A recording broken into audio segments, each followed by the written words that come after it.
All right. Going to go ahead and call the meeting to order. We'll get started with the Pledge of Allegiance.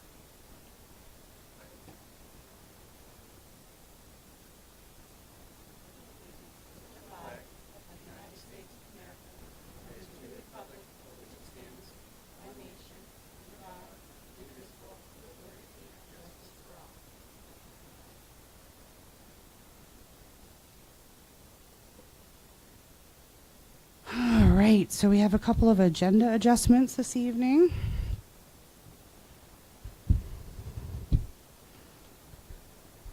We've added 7.4 and 7.5.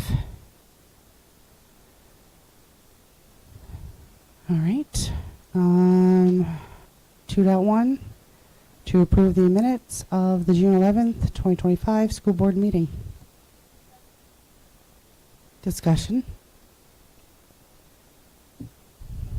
Go ahead, Diane.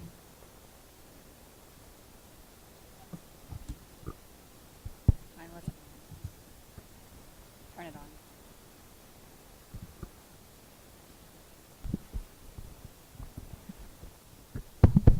All right. As I was reading through the minutes, I realized that when we do the vote, some votes that are weighed, we might want to actually have an explanation for that under if they're weighed so that people understand. Because if you look at one of them, like if it's going to pass or not pass, but it passed because of it was weighed, so we might want to have some explanation in that. Just a suggestion. All right, we'll look into it for next school year. Anything else?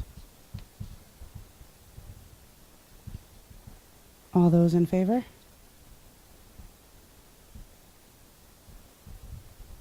It was unanimous. All righty. Petitions and communications. I have nothing. Public comment. I don't see anybody here. You're not public. You're not our public. Unless you move here. Reports? Superintendent's report?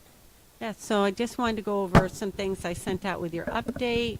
So the public, you can see that we're very excited to have you approving Sean Knox as our new Director of Operations. That will be coming up. And so we're pleased he's coming with experience with schools. I know Samantha's looking forward to him jumping right in. So we're excited about that. You'll also notice more hiring. We're in really good shape this year with the amount of openings and hiring. And so after today, Marco will take over doing the hiring July, August, because they don't come to the board. So I did a couple today, and they're not here because I kind of gave them permission that they wouldn't have to come back out. The other thing that you will see, I did sign the school resource deputy agreement. today, and we're excited to have Deputy Connor Pinkham joining us. And that will probably be after his training. He will go to the school resource officer training in August. But Marco and I met with him and with the sheriff, Sampson. And so he'll be a really great addition to the school department. So that was signed today. Tomorrow, and you'll hear this at Finance and Facilities, we did our RFP for sanding and plowing. And Robbie and I held interviews with 2 of the proposal folks, and we chose Larry Netto to continue with our sanding and plowing. That contract will be signed tomorrow. We're still working on the lease agreement with the garage. It's back with the leasors folks to review our last changes. So I hope to hear tomorrow where that stands. Then you can see we have new paving, and I hope you did fine with stepping up into central office now. We've all had to learn to step up, step down. But Larry Netto and his crew did a great job putting that together, especially in the 100-degree weather yesterday, finishing that up. And that, I know Robbie's going to talk a little more from Finance and Facilities. As you can see, we also did the Maine Public Radio story around school closures. Haven't heard when that will be coming out, so you'll probably get more information on that. And, you know, a huge shout out to Samantha and all that she's been doing around Director of Operations, and, you know, kudos to the custodial staff and the amazing work they're doing, and NJ and her staff and crew. Everybody's worked really hard, and the teachers did an amazing job being ready for the big move. And I know there'll be more discussion because that came up at Finance and Facilities, but I want to make sure everybody knows we really appreciate all the hard work, because it does take a village to do those kind of things, the closures. And that's all. All right, thank you, Katie. Are we doing the financial report now or later on with the committees? Committees? Okay. So then we can move on to Kelly's on there. Kelly should have been out there. That came off of this one. You got. She's 8-1. 8-1. She's 8-1 on other. Why did that get? Oh. I thought I put it under other reports.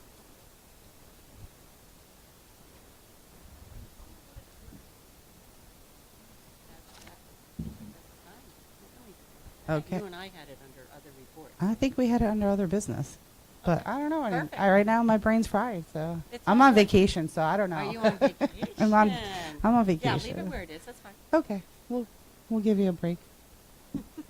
Alrighty, so now we can move right into old business to approve the 2024-2025.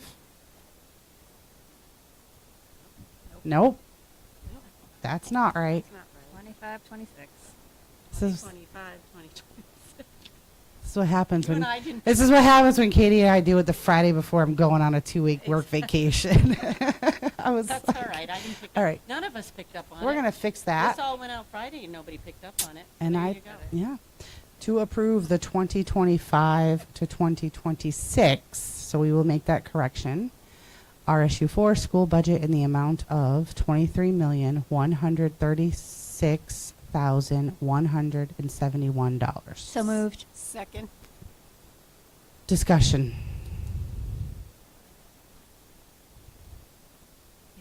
I think we had most of our discussion at our last board meeting. I don't disagree, Christy. I don't disagree. All right, all those in favor? It's unanimous, Sam.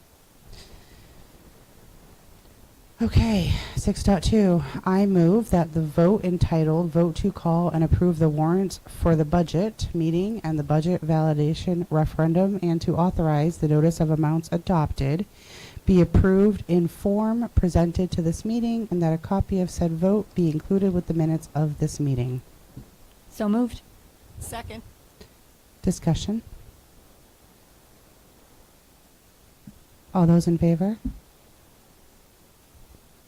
Unanimous? We do have tons of signing. All signing away tonight. Okie dokie. New business.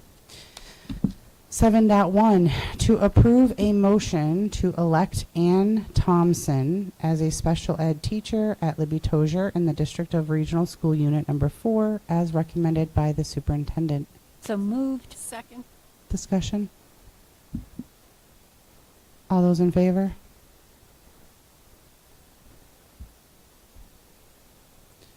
Seven point two, to approve a motion to elect Sean Knox as Director of Operations for the District of Regional School Unit Number 4, as recommended by the superintendent. So moved. Second.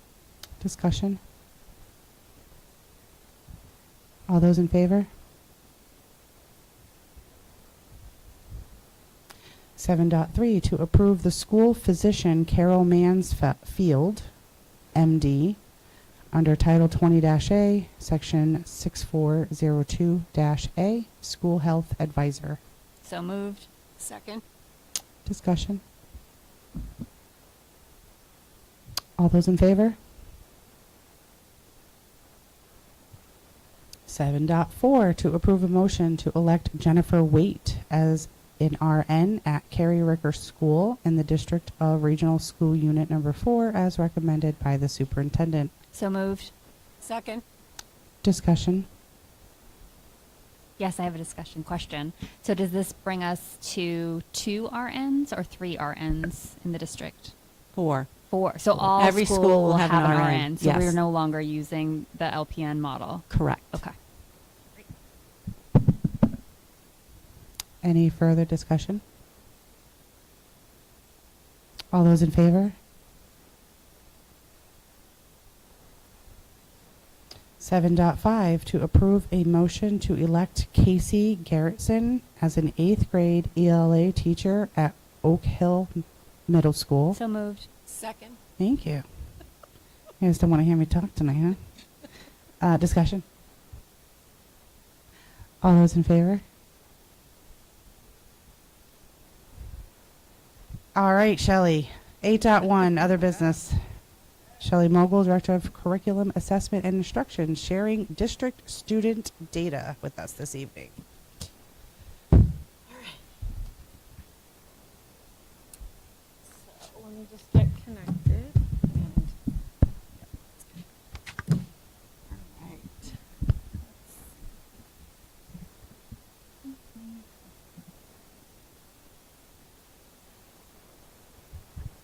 And do the conference or?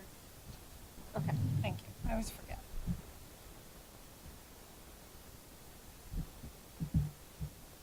So Nicole, I know you said you're on vacation. I want you all to know the only thing standing between me and vacation. Is this meeting? All right, let's do it. Okay.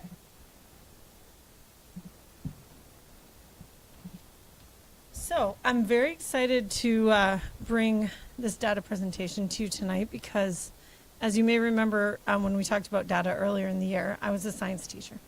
And so this is like my jam right here, looking at data.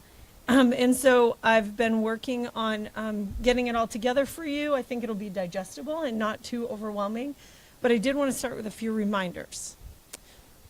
So we use data in an ongoing way in this district. So every time we have an admin meeting, the administrators update their monthly data for attendance, behavior incidents. We look at screening data every time we administer a new round of assessments. We look at it in our admin team. I look at it in my Title I team.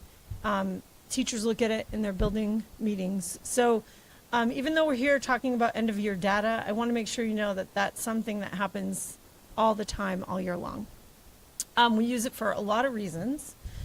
We might be checking on how we're making progress toward the goals, and you'll get a reminder about what those goals were for this year. We make decisions about instruction and interventions. We identify students who need additional support. The data I'm presenting to you tonight is summary whole group data. And so I don't want you to think that's the only data we look at, because summary whole group data serves a purpose, it isn't really diagnostic enough sometimes to tell us what students specifically need. So a lot of the time that teachers are using data, they're using individual student data. That's not what you're going to see tonight. So I just want you to know that this is like the bird's eye view, and that most of the time we spend time digging in deeper than what you're going to see tonight. I also want to say that student achievement is a very complex thing. So as a science teacher, I understand really well scientific method, and the best way to know, to understand the results you get is to limit the number of variables in an experiment. And in education, there are lots of variables that impact student achievement. Some of them we have a lot of control over, like the instructional strategies we use, the curriculum materials we purchase. There are other things that we don't have a lot of control over, even though we try to exert an impact. And so those would be things that you're going to see in here too, like attendance is the big one. And I'm just going to say to you that lots of times when you look at data, it raises as many questions as it answers. So I encourage you to ask questions as we go through this, if they pop up in your brain. And if I can't answer them on the spot, because sometimes it requires more data work, then I will make sure that Sam catches them for me, and we'll come back around with answers at a later time. Okay? So any questions about those reminders? All right, so we'll start off with reading achievement. As you know, we all of our students take the NWEA 3 times a year, fall, winter, spring. So what I have at the bottom for you is just a reminder that when we define proficiency on the NWEA, we say students who are in the average, high average, or high categories, we count as proficient. So what you can see here is for each school, you can see what, we look at 2 things with NWEA. One is the growth that students make from fall to spring, and whether or not individual students met the growth goal that was established for them based on their fall data. We look at the percentage of students who meet that growth goal, but we also look at where the students performed in those performance bands. So in that, you'll see the goal, then you can see the actual percent of students that met the growth goal on the spring assessment. So you can see which schools met that goal around growth, how close they came if they didn't. And then the next column over, I dropped in the percentages for last year in the spring, so that you could also kind of see a little comparison from this spring back to last spring. So what you'll notice is that although all the schools didn't meet their growth goal that they set for this year, the performance, the actual percent of students meeting the growth goal was up, or either level or up in every school. And this is on the Reading NWEA. Then I also gave you the number of students that are proficient, so the percentage of students, that are proficient. So that would be students who are average, or high on the assessment. Spring of this year, and I dropped in spring of last year. My sort of word of caution, anytime you look at year-to-year NWEA data, is that for some schools, like for example for Libby Tozier, where this year we use NWEA for kindergarten, but not for pre-K, because I talked to Jan, and I don't feel like it's a great test for pre-K. So we didn't bother to use the instructional time for that. So really, Libby Tozier, when you look at the proficiency percentage this year and you look at last year, that is 100% different students. So it makes it challenging sometimes, because you're not looking at the same students and their performance one year to the next. Okay, so I always caution people to keep that in mind. What we do when we dig deeper is that we look at, we'll put together a multi-year data that tracks a cohort of students through the grades. And so we look at that cohort data to say, oh, this group did this 3 years ago, this year, So that's how we tend to look at it. Can't capture that in this big set. So, any questions here?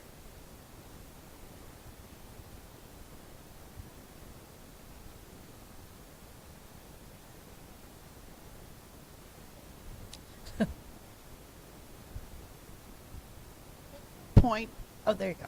where you actually show what percentage of students at the beginning of the year were meeting expectations, So- and then show the progression? Yeah, so I did not put that data in here. I chose to just focus on spring because my experience with looking fall to spring is that certain grades, just over time, every single year, you're more likely to see a change fall to spring in a positive direction. Other grades, like kindergarten is a great example.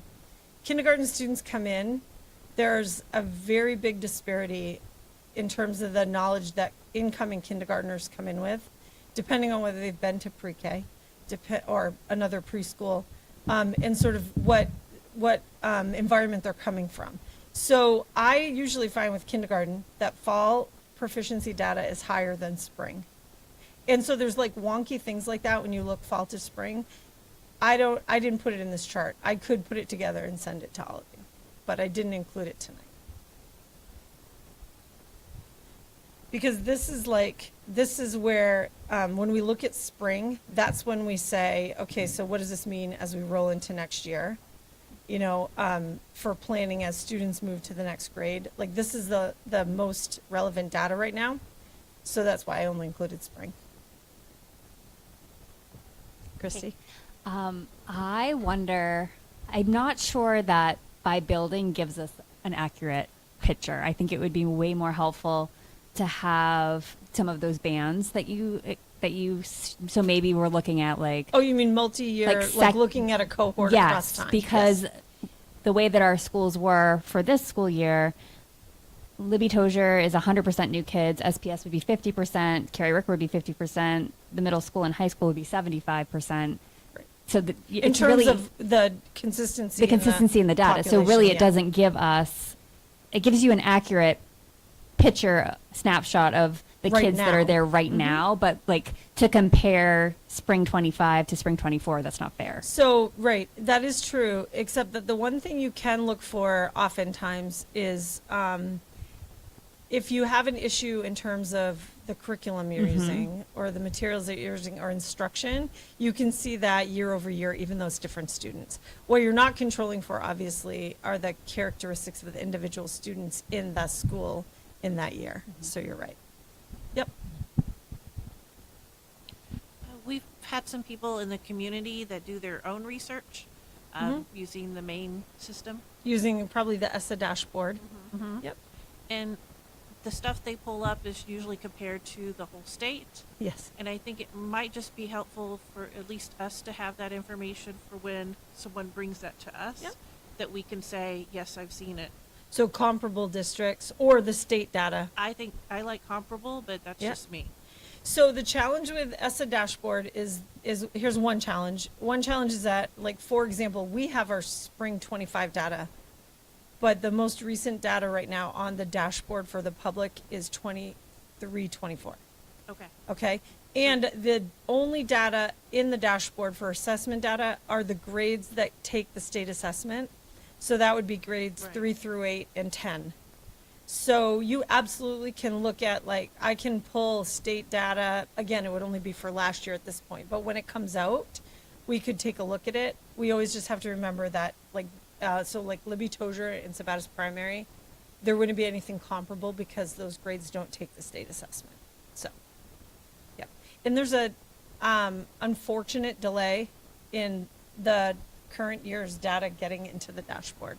So, but you can do some good comparisons. You can pull up we used to do this all the time in Auburn, like pull up comparable districts that are comparable in size and demographics and kind of look to see what's going on once it's there. Any other questions about that? Yeah, Yeah, Robbie. Shelley, looking at the data here, I get it that we're comparing spring 2024 to spring 2025. Yep. But I think it would be more helpful to me to know that we have a student that goes into, let's say, third grade, reading at a third grade level, and leaves third grade reading at a fourth grade level. You know what I'm saying? Yep. The individual student, by averaging all, you're getting all the, all the things that are going against kids learning. So you're going to have highs, you're going to have lows. I Yes, get that. You are. But I think that when we used to get the NWEAs, as parents, when we go into parents, it's an individual Yes. piece. Individual report. You're looking at your own student's grade, Yep. going up. And, like I said, they came in reading at a third grade level. They're leaving third grade reading at a fourth grade level. To me, that's growth. Yep.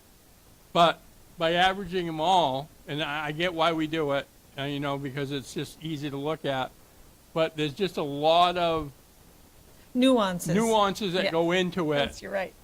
that really Right. doesn't give the full picture. Correct.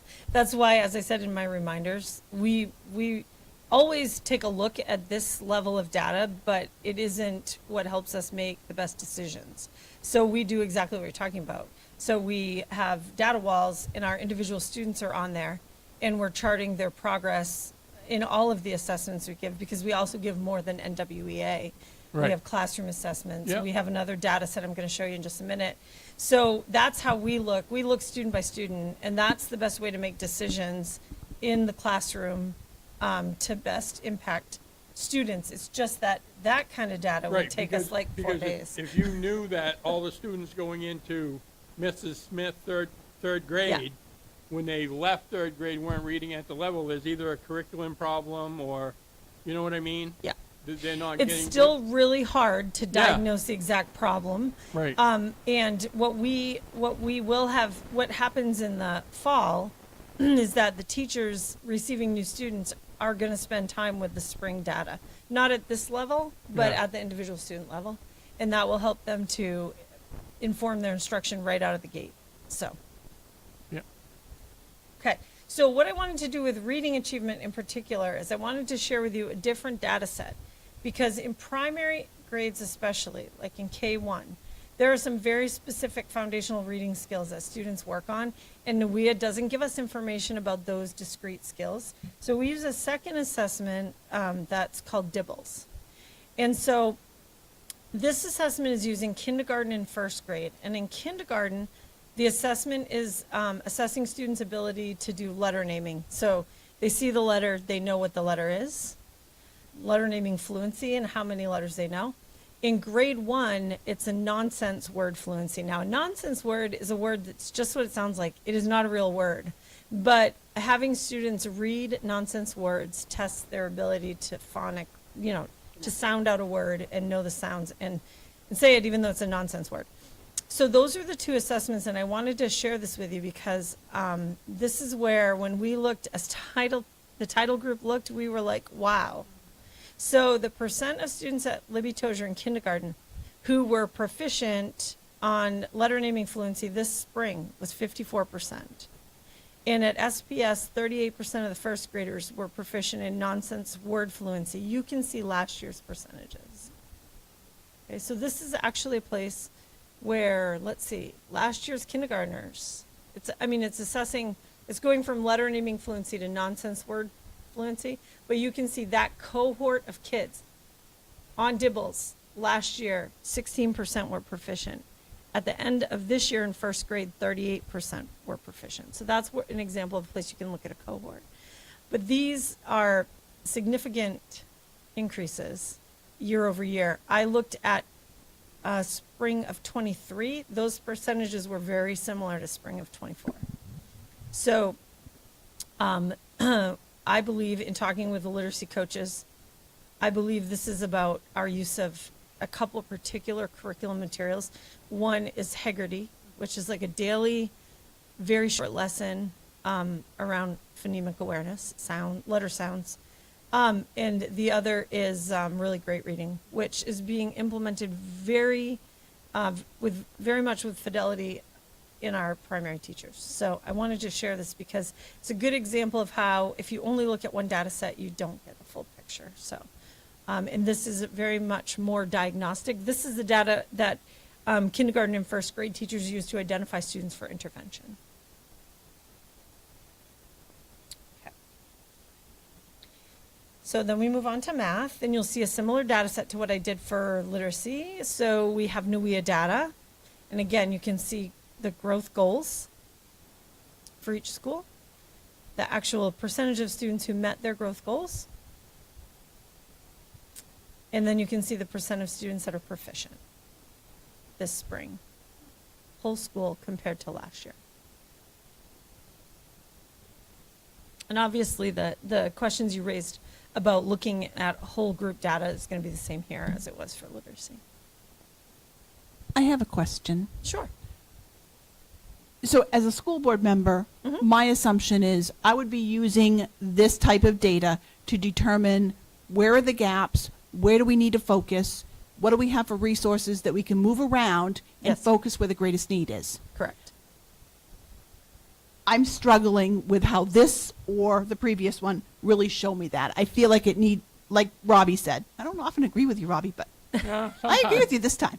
That we really need to get down to almost like a grade 1, grade 2, or a much more detailed level than we're at to find this useful Yeah, for so- helping to support that. So let me tell you what the plan is. As we get to the end, you're going to see that I have information for you about what we as a team inside the district have determined as next steps as a result of this year's data. And so I bring this to you because the amount of time that it takes us to make some of those decisions and be in the weeds of like individual students, we couldn't get done in a session like this. Do you know what I'm saying? So, I mean, I do, but I remember when we used to do that. so are you asking for it by grade level? Yeah. I can do that. I can do it. I'll put it together and I'll bring it back to you guys at a later date. Or The maybe it's challenge- just a All you have to sample. do is share the chart that we already have by grade level. Oh, yeah, I can send it out. Yep, we already have it. And if you want me to bring it back in another presentation, then we can do that as we get later in the year, in the, summer. Yes, we can do that. And we're gonna, there are challenges in any, even if I went to grade levels, there's gonna be challenges in interpreting that. Because again, it's hard because it's a new group. So just like we were saying with Libby Tozier, that's 100% new students. Same thing happens even more when you do it by grade, right? I mean, we can look over time for sure, but if you just look at 1 year broken out by grade and you compare it to the year before, it gets really hard to make conclusions. So let me share what I have and then I will send out the grade level breakdown for you. All right. So we also track our behavior data. And we do have goals in the buildings and in our title grants around behavior. So these were the goals this school year. And so you can see that for the elementary schools, they were looking for a 5% decrease in the number of office referrals. And when you look, you say, well, wait, it's up at Libby Tozier. It's up at Carrie Ricker. It's very much down at Sabatis Primary. And so what I had to do when I looked at the data was I did have to do some calculations because this data comes out of Swiss and teachers didn't start using it until December of last year. So I made sure I only counted the same months.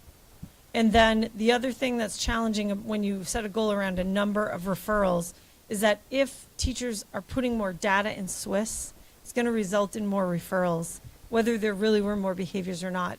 So this was the first full year of implementing that tracking system. More teachers were using it than they were using it last year. So that makes for an interesting challenge when you look at the data, I think. The middle school was looking for 90% of their students to have one or fewer office referrals. The reason it says NA on spring was for 24 was that was not their goal last year. It was written differently. So they had 75% of students that had one or fewer office referrals. That's just the data they had. And then the high school was looking to reduce the number of office managed behaviors, and they went from 261 last year to 164 this year.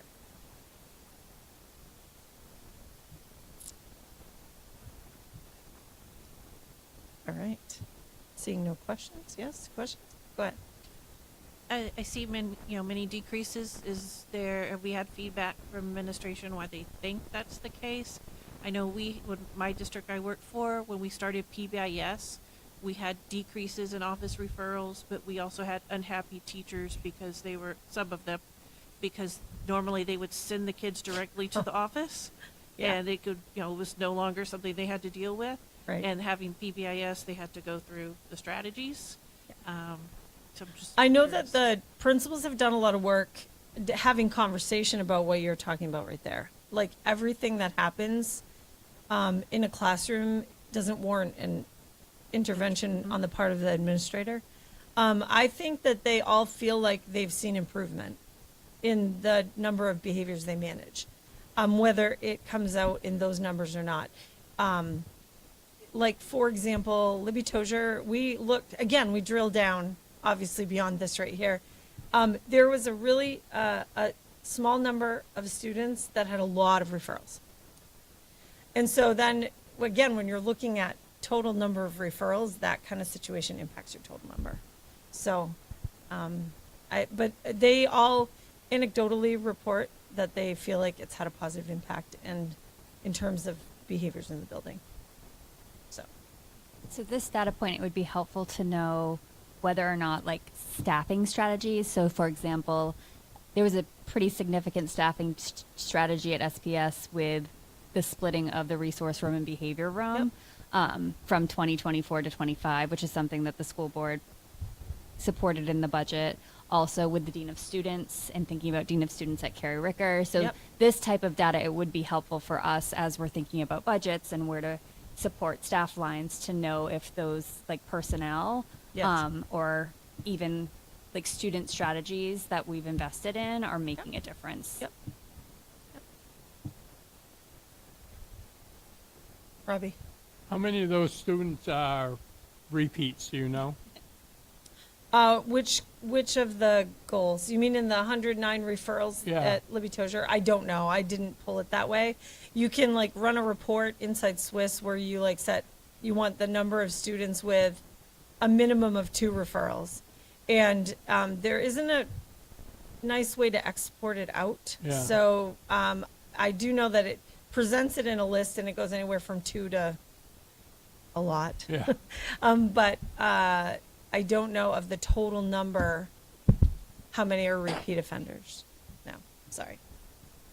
It'd be Diane. interesting to have them by grade level as well, because you have 428 in the spring of 2024. Yep. Some of those kids probably went to Carrie Ricker because it looks like they increased. Yes, it is true. So it's possible that those were the kids that moved up. Yep. So how, Yeah, I'd have to look to see how I would get that out of Swiss that way. We're moving from changing. Swiss to a Power School behavior tracking because of some challenges in Swiss, like when students move from one school to the next, their data stays at the old school.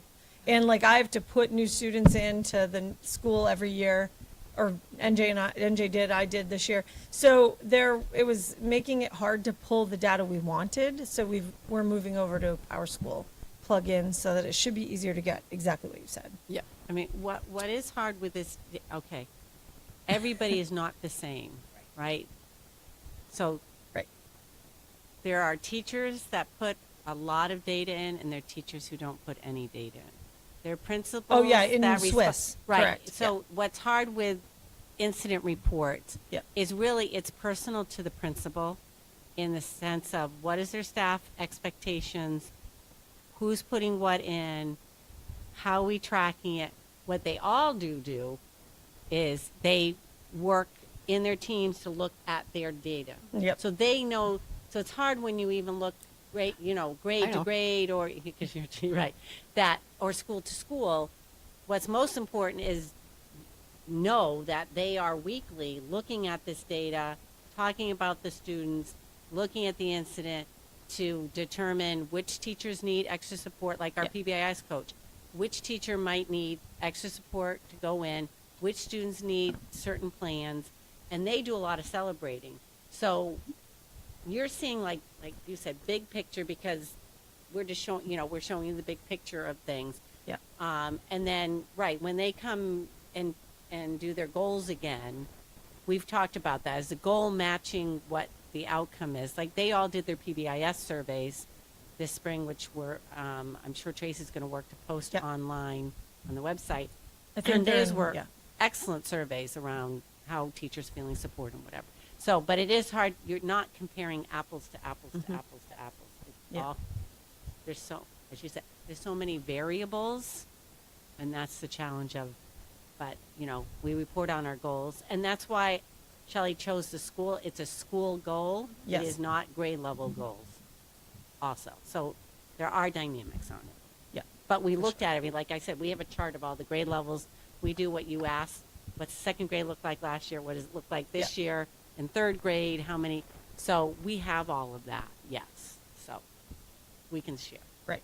And like I said, this is, other than saying, did we meet our goal, that Right. this level of data is not the one where we spend most of our time because of all the reasons you've raised here. So, Does it make sense for us to have kind of a formal documentation suggestion across all the schools so that we're documenting the same things the same way, so that it's consistent rather than, some schools doing it more formally, some schools doing it more ad hoc? No, they all have this same expectation. It's the implementation of that across the board. It's like saying, is everybody teaching the exact same way? Well, we know that's not necessarily true. So they have their handbooks. They have, for example, the high school they're going to make this call. So they talk about what strategy is working in the schools. No, I'm meaning. are you talking about Swiss? I'm Like talking this about particular- Swiss, yes. They- they one do. One of the reasons for the difference here is that the 3 elementary schools were in their second year of PBIS work this year. Right. And the middle school and high school were coming on board. So they're in different places in their own Okay. implementation. Right, exactly. So it's impacted their use of Swiss and things Okay. like that. Yeah. So that's a great question, though. But they talk all the time about, well, what did you do? Why did that happen in yours? Well, I'm not recording that way. Well, I'm going to record. And then they share the documents. Yeah. So, yes, it's trying to get aligned. Yeah. I think there's good alignment across the elementary schools because they all launched at the same time. And they've done the same work. And then the middle school and high school have come in behind them. So they're, yeah. All right. The last bit of data I have for you is attendance data. This was one of the variables I told you about that. I think if you asked teachers and administrators about, one thing that feels less in their control, but that has a huge impact on achievement, they would cite attendance, I'm pretty sure. So every year, schools have to report their average daily attendance. It's a calculation that's done by student by student. There's a certain number of days the student was enrolled, how many days were they present, right? And that big math calculation gives you your average daily attendance, which is part of what you can see in the data on the dashboard that we talked about. So you can see the attendance goals this year. You can see the actual average daily attendance for each of the schools. The other thing I've included here is the percent of students who hit the mark of chronic absence. So chronic absence is defined by the state as a student who's absent 10% or more of the days is chronically absent. So for us, that's a moving target because it always depends on how many days of school you've had. So halfway through the year, it's half of 175, right? And 10% of that. But by the time you get to spring, and these are our spring percentages, any student who is chronically absent has missed at least 17 and a half days of school. And those are big percentages right there.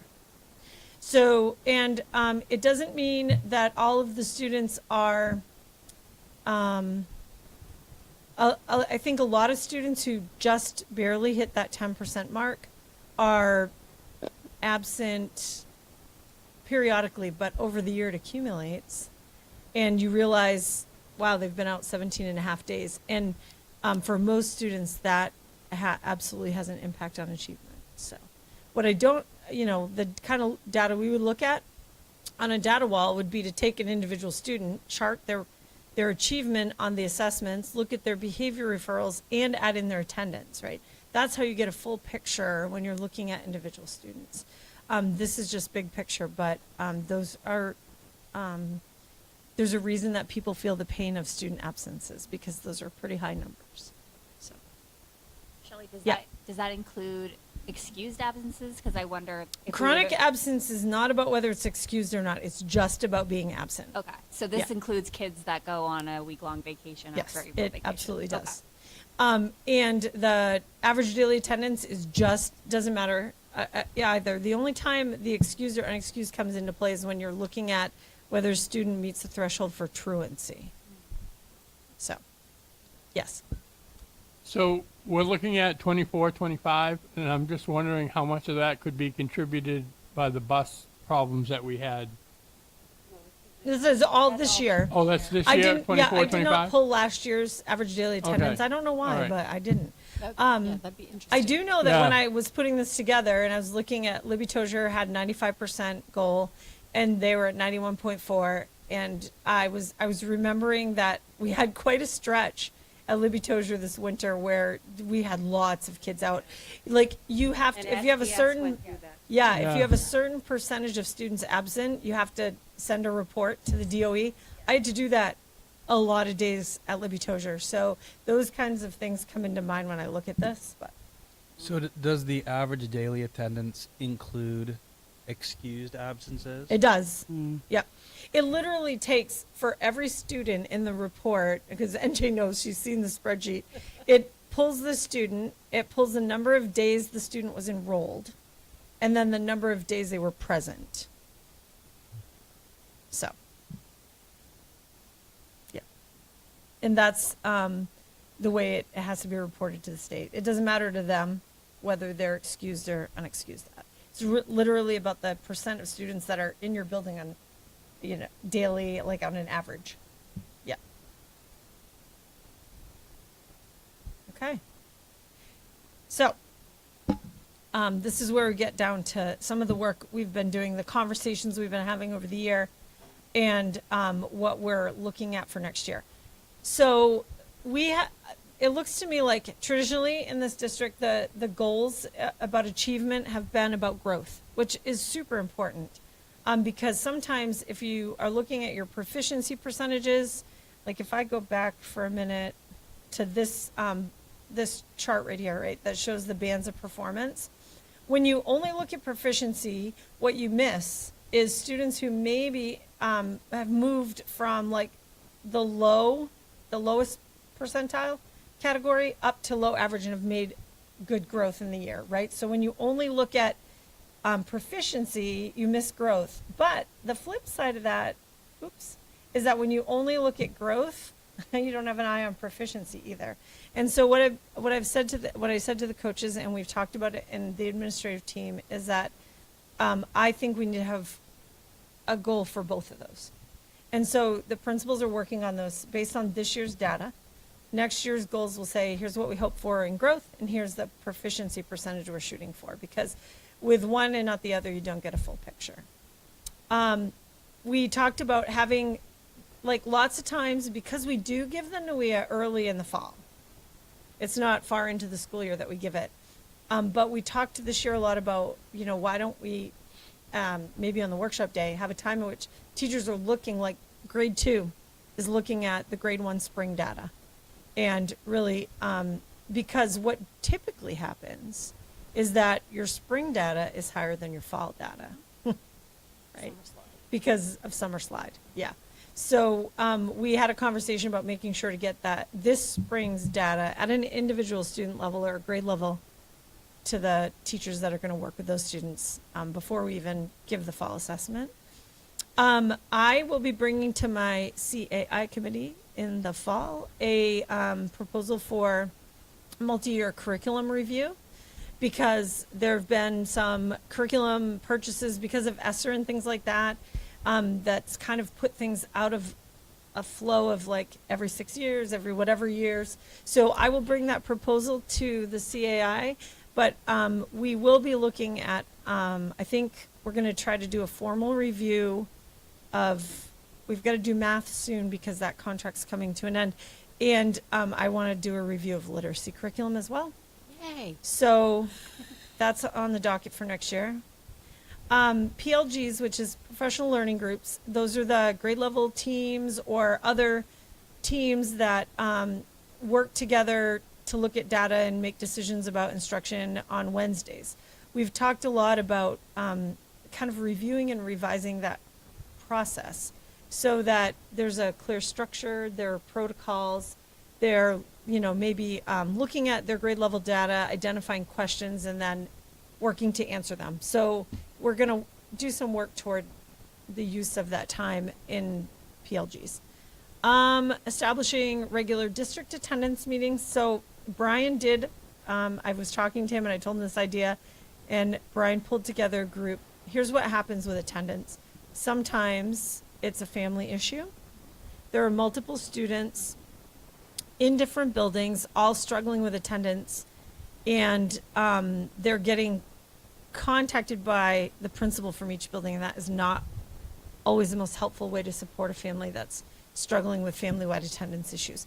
So pulling together a district attendance meeting means you've got representatives from the buildings, and you're looking for places where it might be better if one person is the person trying to work with that family. So we're going to try to do those more regularly next year.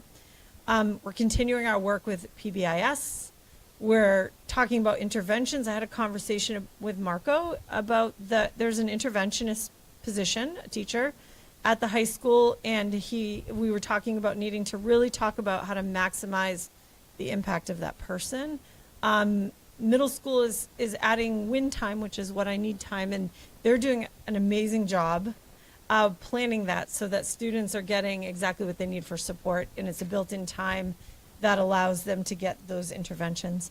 And elementary, we've had conversation about, we have interventionists in our title grant, and typically they pull out students for intervention.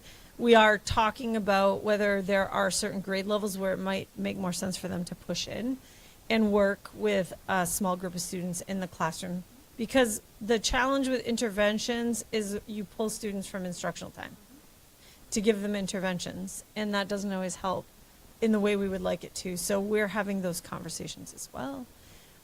Coaching. I'm going to tell you that we've had great conversation. We need to really rejuvenate energy around using our coaches, because really a good coaching cycle is one in which the coach is a collaborator with the teacher, really to focus in on some students who are struggling to achieve in that classroom. So in that kind of model, the coach might actually be providing interventions to a small group of students during the coaching cycle. So we've been working on that as a coach group. And we've had some good conversation administratively about something called collective efficacy, which if you ever want to read about it, you let me know. I've got some good book recommendations. But collective efficacy is basically when all of the staff in your building have a common belief that they can and should, first of all, have responsibility for all the students and their achievement, and that they believe they can really impact achievement. And that's something that you have to work to foster. And so we're turning our eye to that a little bit too.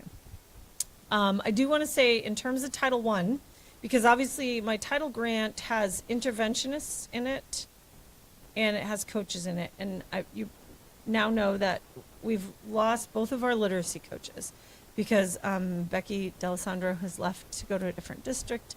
Jen Lane has gone back in the classroom for next year. Right now I have posted for just one literacy coach because we still have no word on Title II funds. And so right now I know I have Title I and I know I have Title IV, but we don't know about Title II, so I'm not posting for more than one coach at this point in time. So more information to follow about that. We're keeping the same number of interventionists next year, so we'll have one at Libby Tozier. Well, actually, the Libby Tozier coaches are also going to probably do second grade at Carrie Ricker. So there'll be interventionists in both buildings. So that is it for me, unless you have other questions. My Yeah, you're on. Just going back to what we were talking about, requests or recommendations on looking at the data. Yep. We talked briefly about grade level, comparing grade level. My suggestion would be following the groups. Yep. So comparing 5th grade this year to where they were in 4th grade last Yes. year. Yeah, I would do it. What I'll put together for you is grade level with multiple years. It will take me a little bit because I do have to go back into data. I don't have at my fingertips, but I can get it, I think, out of NUIA. So my only thing I'm going to say to you is that it will come to you after the 4th of July because I am going on vacation, Yeah, and no. I'll do it when I get back, though. Just a suggestion, because no, over I time agree. you can follow that group Mhm. and see how they're progressing as they move up. But also year to year you can see, okay, this third grade hit 4th grade, and did the previous 3rd grade that hit 4th grade, did they also improve? Did they go down? So. Yeah, that's great. I will actually put together a data set that has multiple years, but and also has by grade, multiple years by grade, and has fall and spring. Because that's the other thing you can do with a multiple year data set is you can look at spring of one year and fall of the following year, essentially same students. So I'll put that all together for you in a chart for math and a chart for reading. Yep. Anything else? Thank you. Yeah, thank you. All right. Oh, yeah. Enjoy your vacation. Excited. Have to go back, but.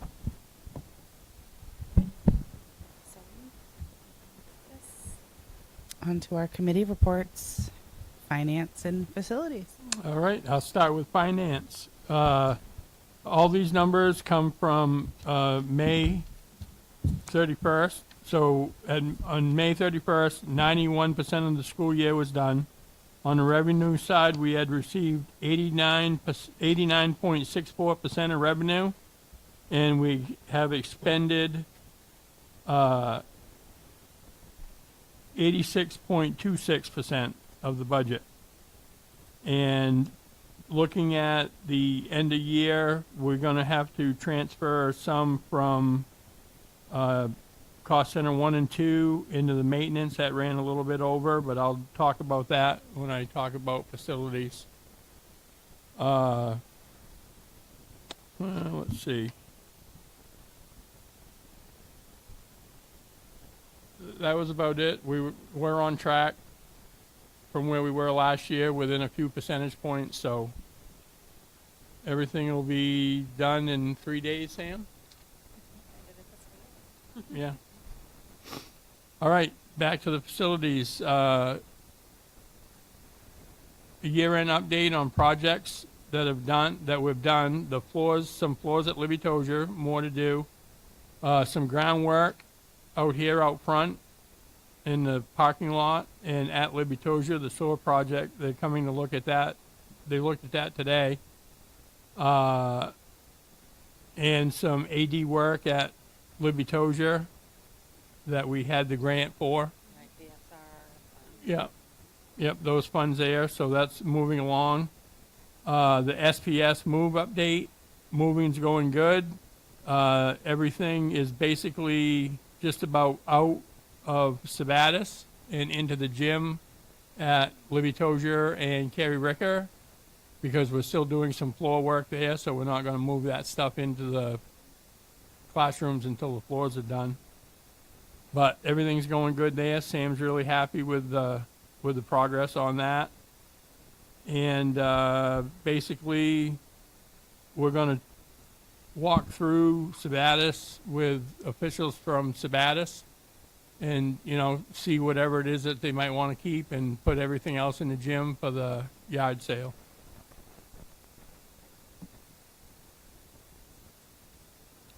And then moving on to the bus garage lease, that's back with our attorney.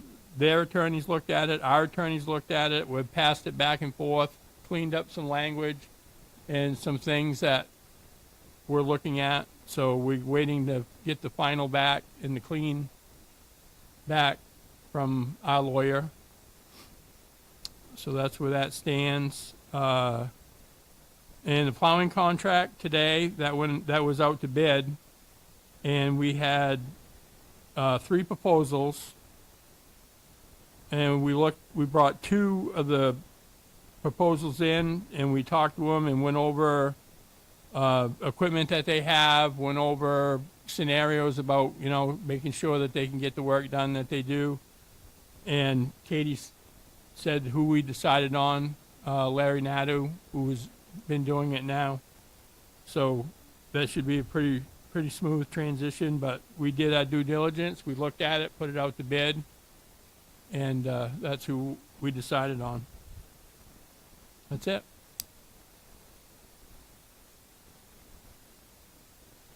All right, thank you, Robbie. Board comments, board member comments. Go ahead, Diane.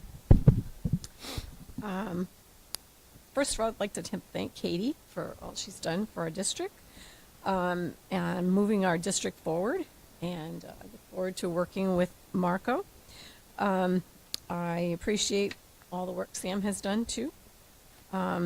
Also, thanks to all the teachers for all the work they've done in 2024, 25.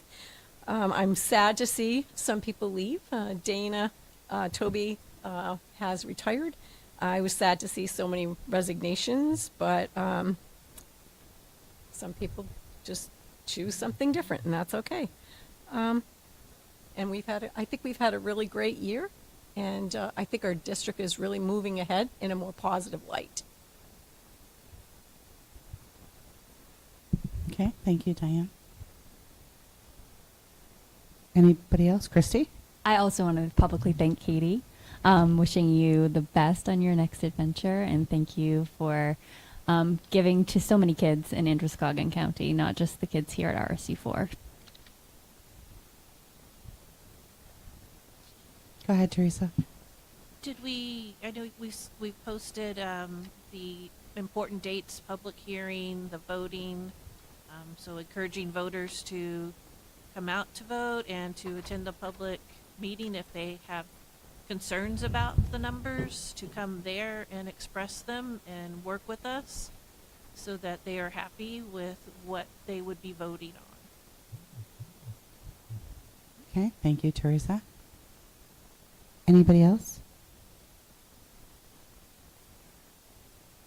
All right, then it's my turn. I want to publicly thank Katie as well. This year has been, I don't even know, I can't even put it into words. I'm sorry, Marco. You have a very novice board chair next year. Katie did a lot of work, and you're going to find that out real quick. But thank you to the board for allowing me to be your chair this past year. It's been interesting. It's been fun, believe it or not, but it's been a lot of work. I thank you all for continuing to show up and be present and voice your concerns and be there for the students and the teachers as well. If you recall, we did put in a private email, we didn't put this out to the public, but we were going to have some books put into the libraries of each of our buildings in memory to Kay. So I did some book shopping. So I'm going to give these to you, Katie. I have this one called Rumple Buttercup. A story of bananas, belonging, and being yourself. And I think that kind of exhibited Kay and how she was, and would be a great addition to Oak Hill Middle School and High School. Although it might not really be at a high school level, you know, it is, but it isn't. I think they'll enjoy it. And this one is called The Last Star Dog. So hopefully our libraries don't have these books. That was another challenge too. I was like, I don't want to get something, but I guess more than one could. Right? So Star Dog is the last of her kind, shining bright in the night sky. Until heavy with loneliness, she falls down to earth where the unknown grows all around. With her star magic lost, she sets out on a journey to restore it and to find other star dogs like her. Her quest will be no easy feat, but along the way she will find strength and joy in the most unlikely of friendships. So it's, captivating, intricate story about friendship and dreams. So I think that also matched Kay and what she did for our schools. So these are for Libby Tozier and Carrie Ricker. We'll make sure a plate goes from the Yeah, or just a quick note or something in there. And then we don't have anything else left on our agenda, so we will have our future meetings. Yep, July 9th is our public budget meeting that Teresa was just mentioning. So hopefully we can get the voters there and get to a point where we have a budget to pass. Otherwise, we'll be working throughout the summer, but hopefully not. Hopefully we can come to an agreement, and that would be wonderful. So that's 6:30 p.m. July 9th at Oak Hill High School. Then July 29th would be the budget referendum vote. And then that puts us not back here, hopefully, until August 20th. So that will be our first meeting, our board organizational meeting for the 25-26 school year. Without any further objection, 7:36 meeting is declared adjourned. Thank you, everybody. We have to sign.